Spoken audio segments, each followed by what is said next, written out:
Mateus, capítulo 16, versos 24 ao 28.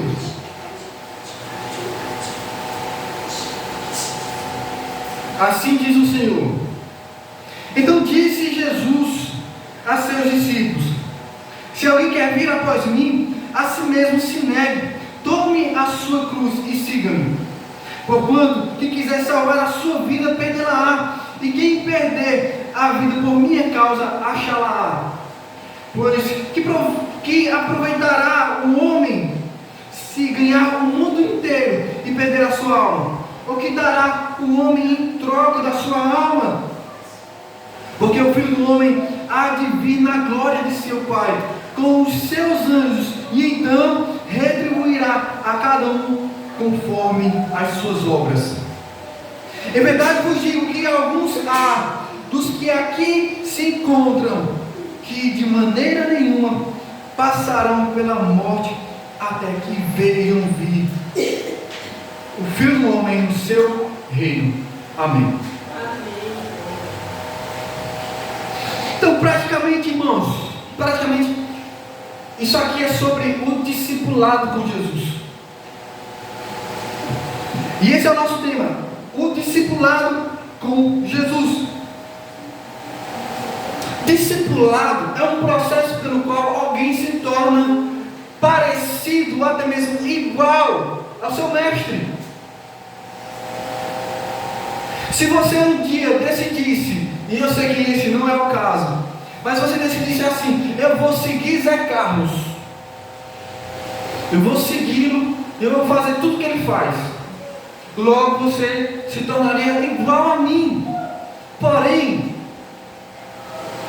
este não é o caso. O caso é que o nosso Salvador é Jesus Cristo, e o nosso alvo é Cristo, e o nosso objetivo de vida é ser como o nosso Mestre Jesus.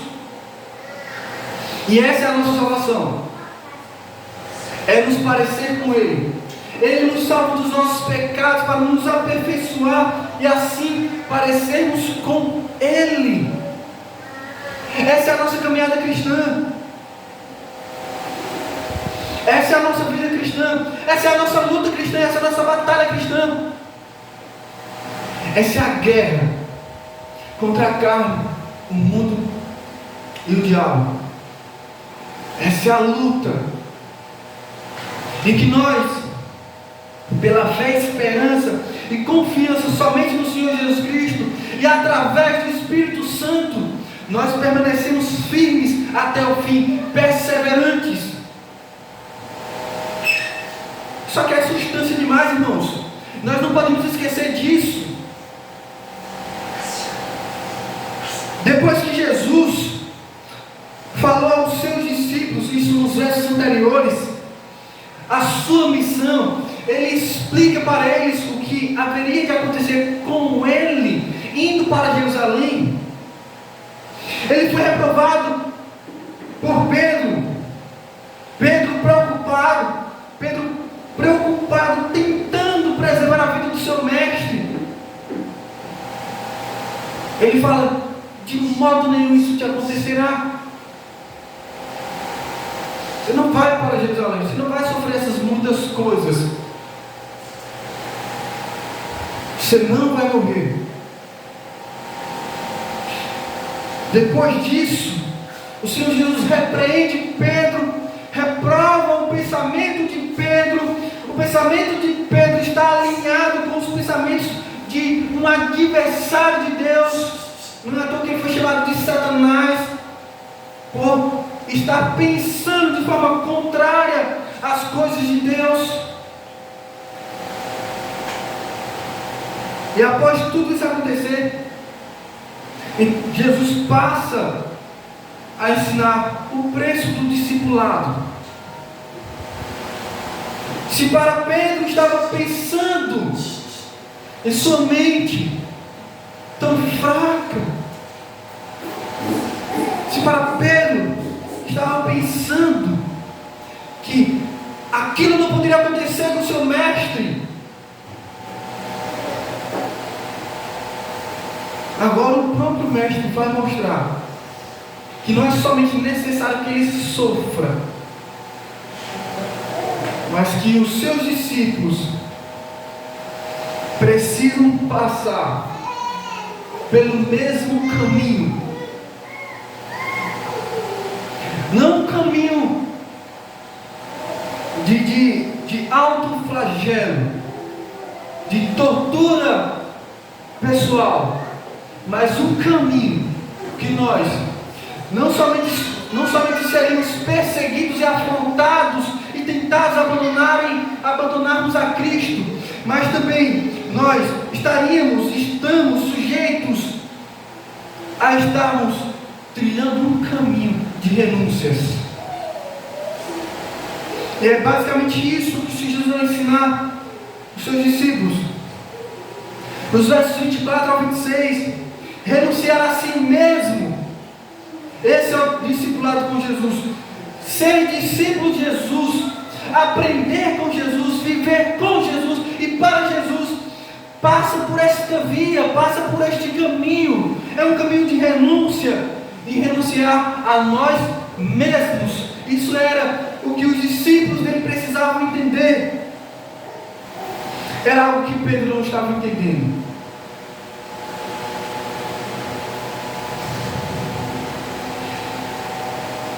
Então disse Jesus a seus discípulos: se alguém quer vir após mim, a si mesmo se negue, tome a sua cruz e siga-me. E o que tudo isso aqui significa, irmãos?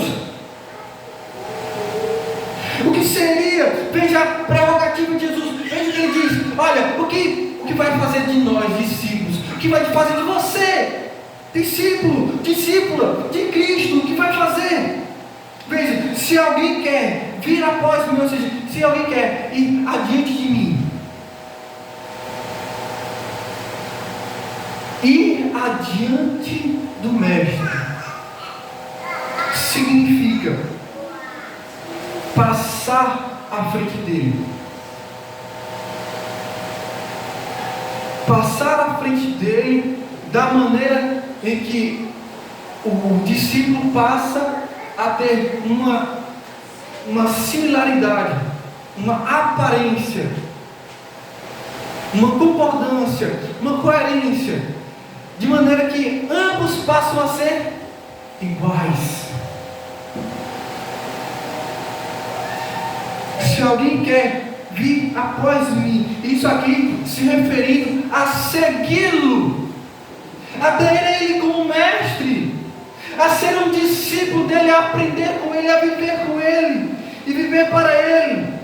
Ele disse: se alguém quer fazer isto, a si mesmo se negue,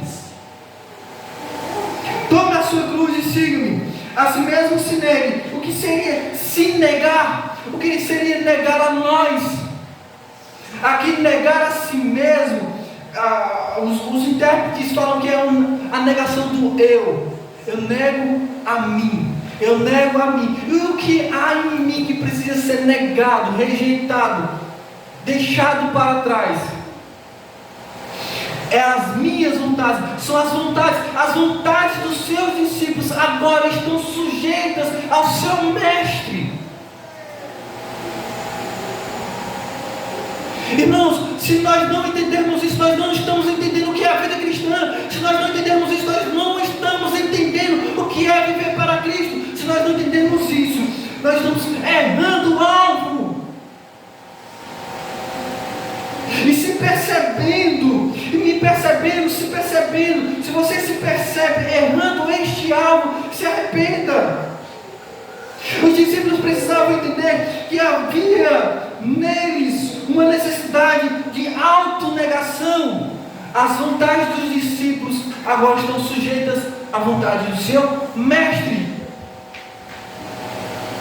É basicamente como se fossem os pais e os filhos. Eu sei que muitas vezes não é uma realidade, mas vejamos, os filhos devem ser submissos aos seus pais, de maneira que eles não fazem o que querem, e sim o que os pais querem, tendo em vista que os pais querem o melhor para os seus filhos. E nós sabemos que há muita coisa aí para ser discutida, tendo em vista que a queda trouxe o pecado para o seio da família, para o meio da família, e essa é uma área que sofre bastante.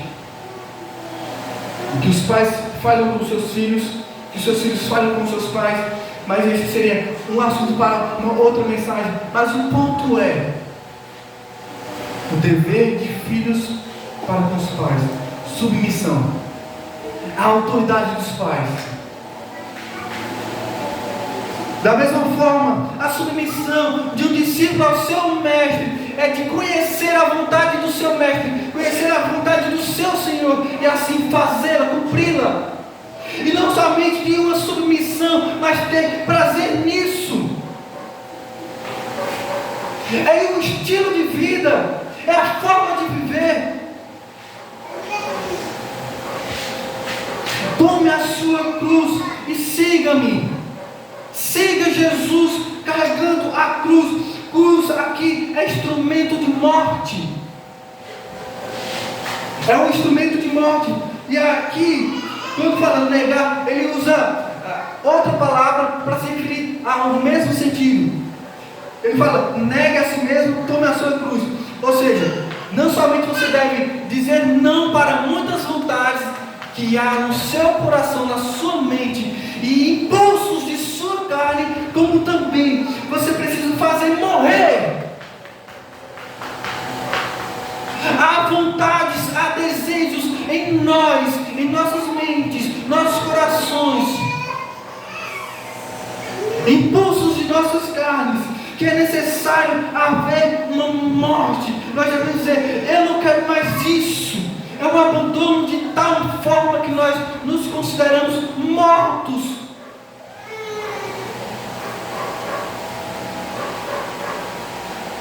Mortos para nós mesmos, para vivermos para Ele. E essa é a nossa luta. E essa é a nossa caminhada cristã. E essa é porque é tão estreito tal caminho que se faz necessário se apropriar de todas as bênçãos que Ele coloca em nossa vida. E é de tal maneira que nós não podemos negligenciarmos as disciplinas espirituais, se é que nós podemos chamá-las assim. Os meios de graças, as oportunidades, a chance que Ele nos dá todos os dias. Nós não podemos negligenciar muitas coisas que contribuem para o nosso crescimento espiritual, para a nossa maturidade cristã, para o nosso aperfeiçoamento, para que nós venhamos abandonar certos hábitos, certos costumes, pecados e muitas vontades que não necessariamente são pecados, mas que se tornam pecaminosos por causa da nossa constância em tais costumes. Seja lá qual for o que seja necessário negar, morrer para aquilo, façamos. Essa é a nossa trilha, esse é o nosso caminho, o caminho do discipulado com Jesus, e Ele é o nosso mestre, e nós devemos segui-lo, nós devemos fazer a sua vontade. E Ele vai dizer, porquanto quem quiser salvar a sua vida, perderá. Salvar a vida aqui seria preservar os seus hábitos, costumes, guardar os seus pecados, se esconder atrás dos seus pecados e não os largar, não os abandonar, não os rejeitar, não os repudiar. Ou você mata o seu pecado, ou o seu pecado te mata. Ou você morre para certas coisas, ou você é quem vai morrer. Ficar tentando guardar algumas coisas, alguns costumes, algumas questões das nossas vidas.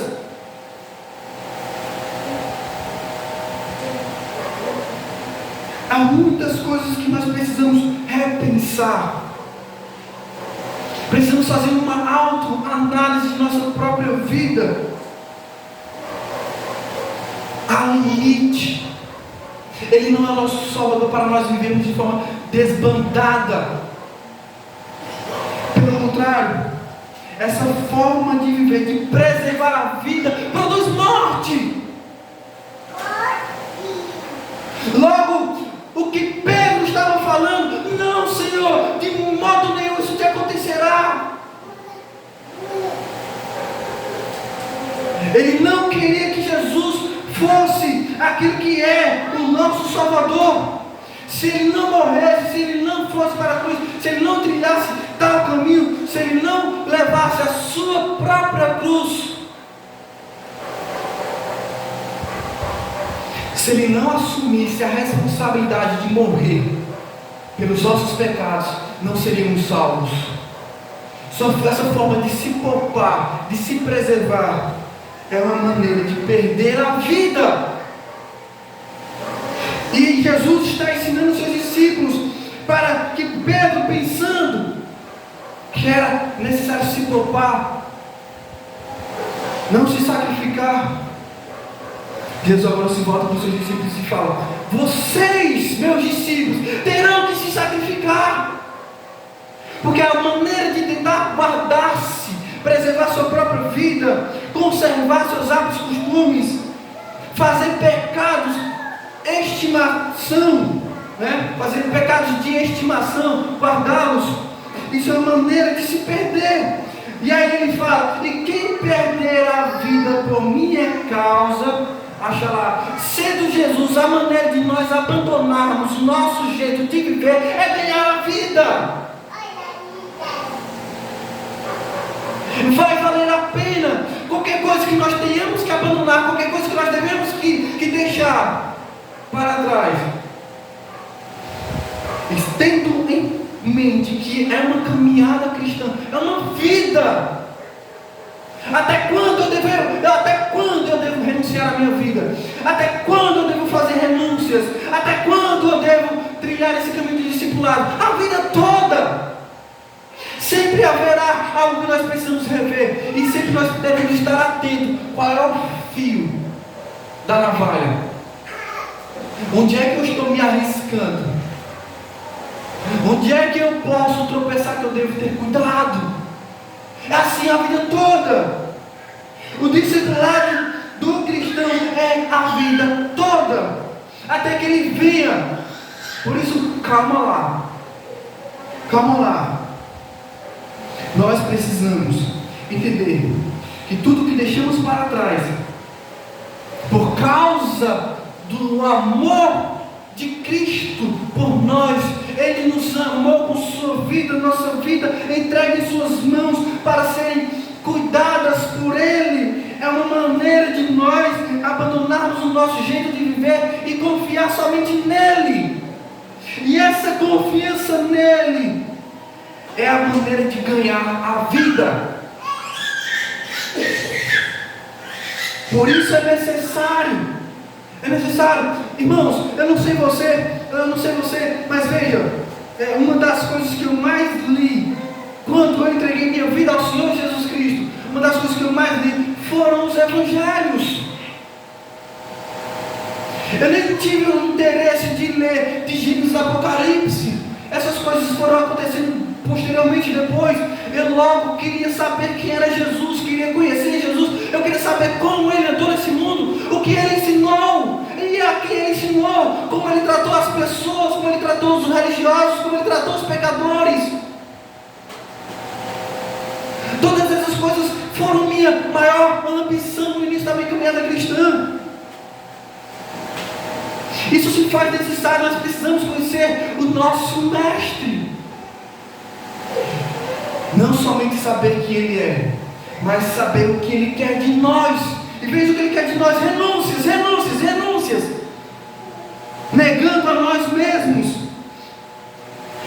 Não para ser uma opressão, não para ser um peso, não para ser um fardo. Porque Ele disse: o meu fardo é leve. Aprendei de mim, aprendam comigo, Ele disse. Porque se não for assim, diz no verso 26, se não for assim, pois que aproveitará o homem se ganhar o mundo inteiro e perder a sua alma. Ganhar o mundo inteiro aqui significa o que ele disse nos versos anteriores. Ganhar o mundo inteiro é você ter seus desejos, suas vontades firmadas aqui nesse mundo, de tal maneira que você só se preocupa em se dar bem, em estar bem, com sua autoconfiança em si mesmo. Você não está disposta a abrir mão dos prazeres dessa vida, daquilo que te satisfaz, daquilo que te agrada, daquilo que só faz aquilo que é do teu gosto. Ganhar o mundo inteiro pode significar também viver para trabalhar, viver para cuidar de filhos, viver para cuidar de família. A nossa razão de viver deve ser o nosso Senhor Jesus Cristo. Ganhar o mundo aqui também pode significar a gente ter essa ânsia, esse desejo, essa ganância de viver uma vida boa, perfeita, tranquila aqui nesse mundo. E passar a viver uma vida correndo atrás de dinheiro. Como se isso fosse a razão de viver. Ganhar o mundo é qualquer coisa que faça a nossa vontade e não a vontade do Senhor.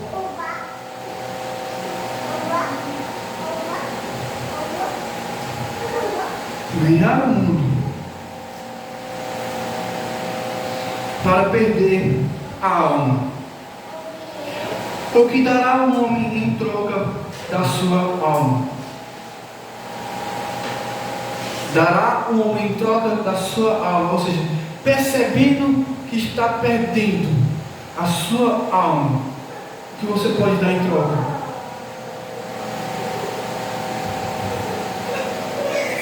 Não há nada que façamos, não há nada que entregamos ao Senhor, a não ser abrindo mão do que for necessário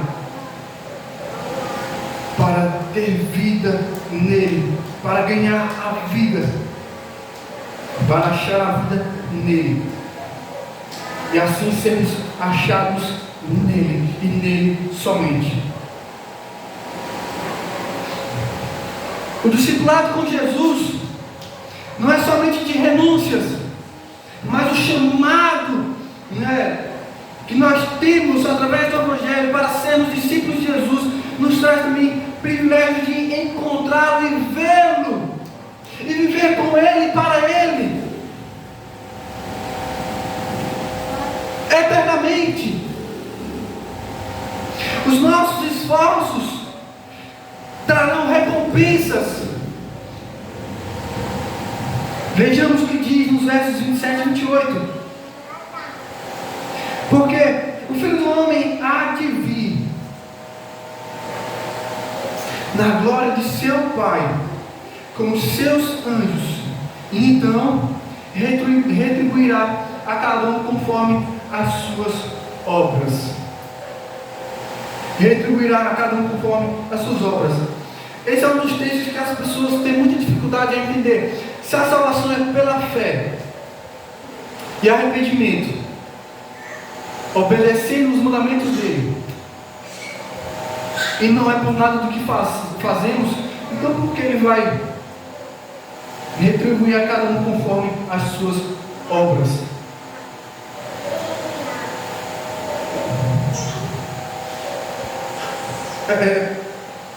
Em Mateus capítulo 25, verso 31 em diante, vai falar do grande julgamento.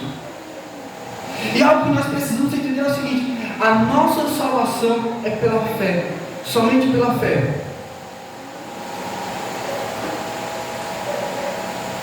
Nós recebemos a graça do Senhor para crer no Senhor Jesus Cristo.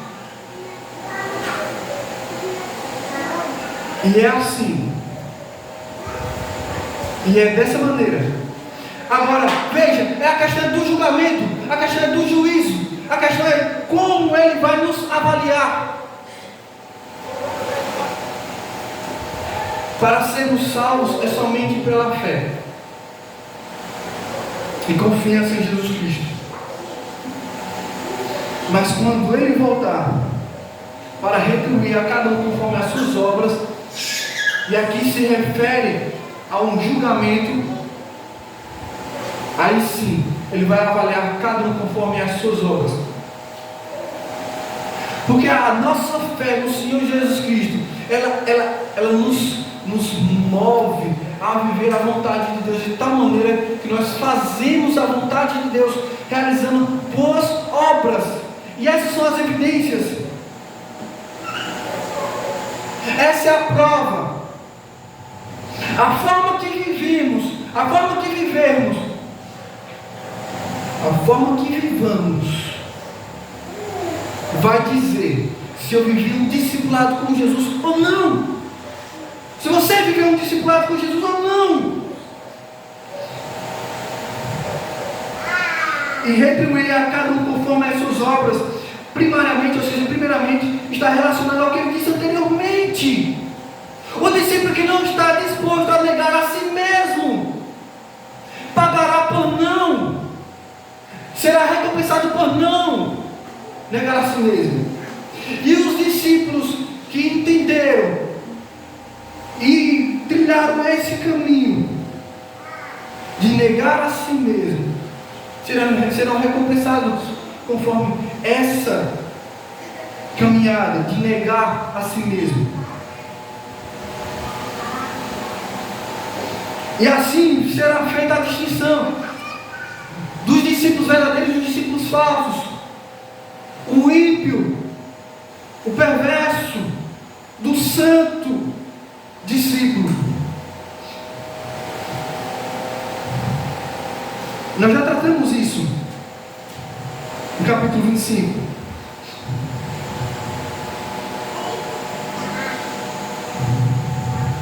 Mas que grande recompensa teremos do nosso Senhor.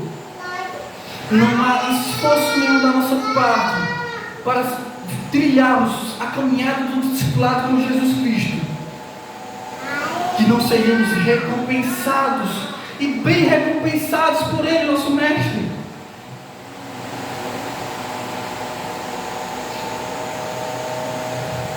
Verso 28.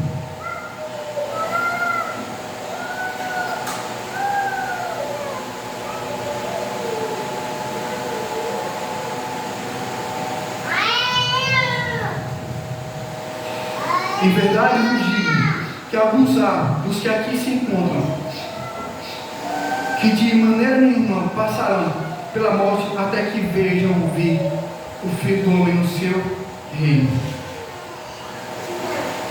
Nós não somente nos encontraremos com Cristo no último dia, no qual nem Ele sabe,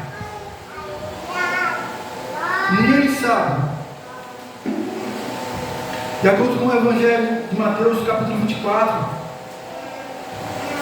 verso 36, ele disse: mas a respeito daquele dia e hora ninguém sabe, nem os anjos dos céus, nem o Filho, senão o Pai, o dia de sua volta.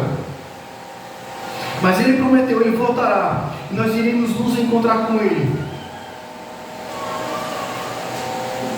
Mas vejamos, não somente esse encontro com Jesus nos ares. E que encontro será? Nos encontrarmos com aquele que nos amou e que está conosco todos os dias. Mas Ele fala para os seus discípulos de forma tão bela que nós iremos vê-lo. É um encontro que nós podemos e teremos a oportunidade de estarmos juntos com Ele. E Ele diz que havia alguns ali que não iriam morrer até que vejam, até que vissem Jesus no seu reino. E isso aqui precisa ser explicado. Alguns entendem isso aqui se referindo à ressurreição, quando Jesus morre e ao terceiro dia ressurge dos mortos. Alguns vão entender isso aqui se referindo ao cumprimento profético de Jesus lá em Atos dos Apóstolos, quando ele promete a vinda do Espírito Santo, e ali acontece a vinda do Espírito Santo e ele é assunto aos céus. Outros vão dizer que isso aqui é toda a era cristã, que nós podemos perceber, que nós podemos enxergar e ver o poder do reino de Cristo. Mas algo interessante que nós podemos perceber diante da passagem, que é mais razoável pensarmos que se refere primariamente ao que aconteceu depois. Depois de 6 dias, ele se encontra com alguns dos seus discípulos. Jesus não disse que alguns iriam morrer. Jesus disse: antes que alguns morram. É verdade vos digo que alguns há, os que aqui se encontram, que de maneira nenhuma passarão pela morte, até que vejam se eles não iriam morrer. Ele não disse que os outros iam morrer, até que vissem algo acontecer. E nós precisamos entender o que seria o reino dele. Aqui significa Jesus em majestade, Jesus como rei. Então ele seria visto em glória como rei, um rei glorioso, um rei majestoso, um rei poderoso. E essa visão foi vista 6 dias depois. Diz as Escrituras, no capítulo 17, versículo 1: que tomou Jesus consigo a Pedro e aos irmãos Tiago e João, e os levou em particular a um alto monte, e foi transfigurado diante deles. O seu rosto resplandecia como o sol, e as suas vestes tornaram-se brancas como a luz. Há uma manifestação de um poder real de um rei, e eles iriam ver isto, e viram isto.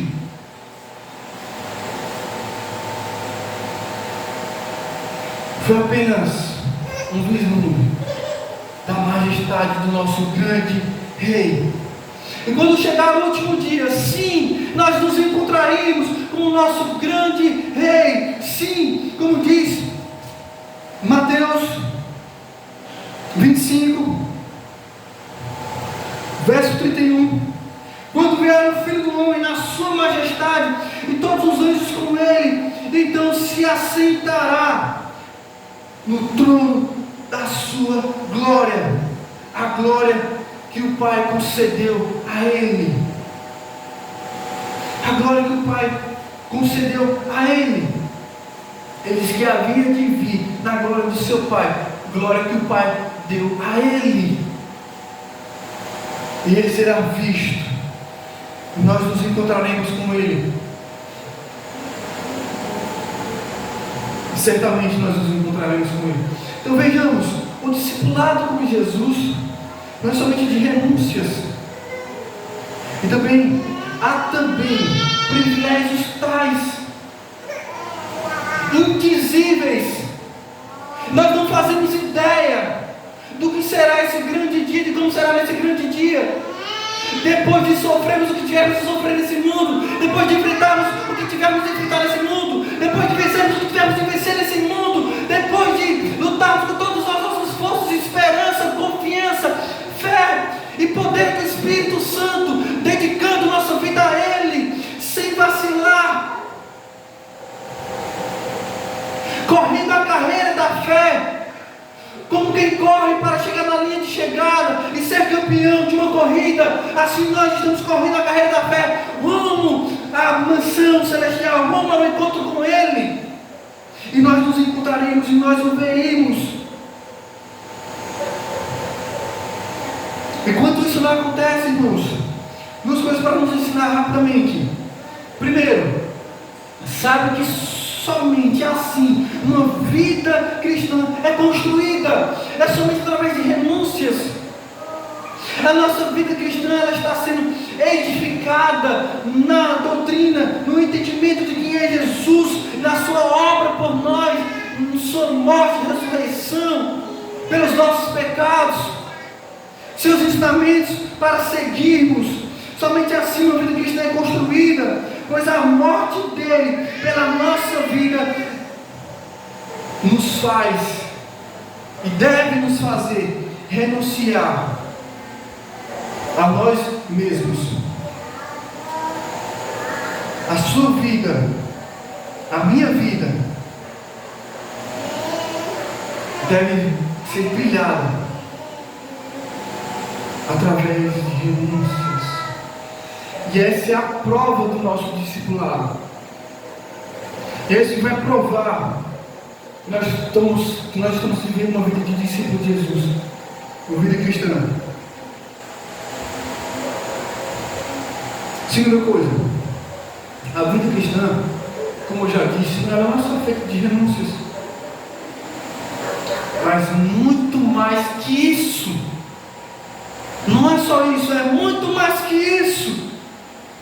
Nós temos preste atenção, uma vida eterna, seguros, como o grande Rei, o Rei da Glória, o nosso Senhor Salvador Jesus Cristo. Nós não somente estamos sendo guardados aqui nesse mundo, nós precisamos confiar nele. Mas estaremos seguros em suas mãos para sempre. Estaremos com ele para sempre. Aquele que nos amou tanto, que assim mesmo se deu por nós nos encontraremos com ele. E ainda que hoje não sabemos o que havemos de ser, quando ele voltar, saberemos que seremos como ele. Nós veremos ele e seremos como ele. Amém? Que Deus nos abençoe. Vamos orar. Senhor Deus, querido Pai, eu te agradeço pela tua palavra, te agradeço pelo teu ensinamento. Nós sabemos, Senhor, o quanto nos custa. Esse é o preço. Nós cremos, nós confiamos, nós mantemos a nossa esperança em Ti.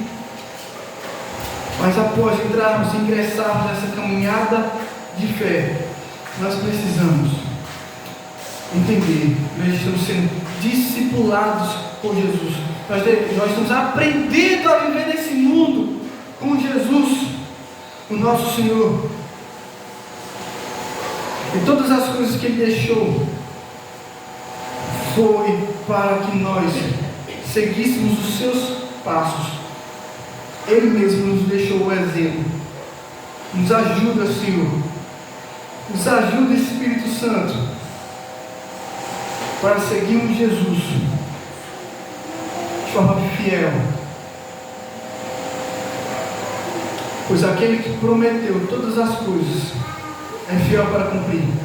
Sejamos fiéis também a Ele na nossa jornada, até que Ele volte para nos buscar. Em nome de Jesus. Amém.